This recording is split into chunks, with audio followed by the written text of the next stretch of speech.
يحاولون التميز في ليالي صيفيات عاصمة الكورنيش.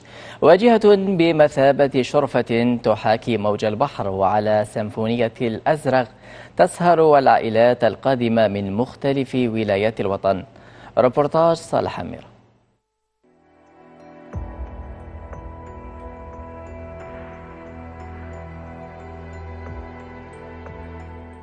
بوسعدون بمدينة جيجل، سيمفونية الموج ورائحة الملح، وكل بنفس موسيقى السهر في صيفيات جيجل. منطقة بوسعدون الله يبارك، الشيء اللي يميز البلاصة هذه الأمان.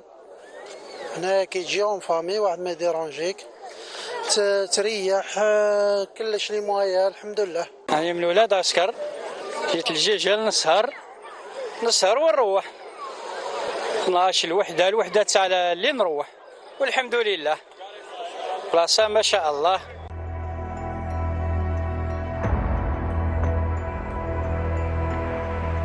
واجهة بحرية شكلت شرفة على الأزرق الكبير بروادها من شتى المدن. والله غير ما شاء الله، رانا كل عام نجونا يلا يبارك ما شاء الله.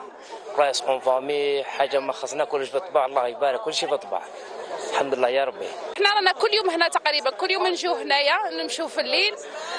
مليحه الدعوه هايله. زينه ياسر، هذه بلايصه هاي عائليه، حاجه زينه، ونشوفها زيج المستقبل انا معاها، وكان في عمر 16 سنه وانا معاها، وذوقها في عمر 52 سنه.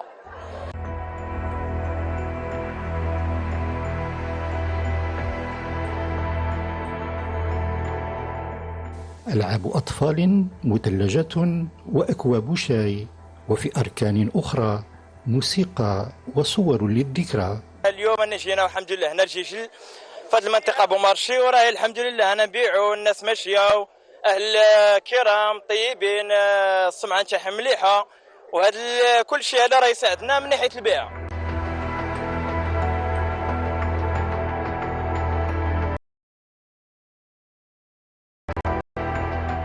شرفة استوت بمحاذاة أزرق عروس البحر.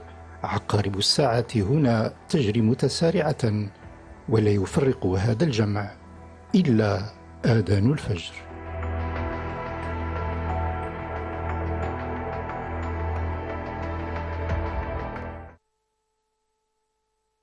وقبل ختام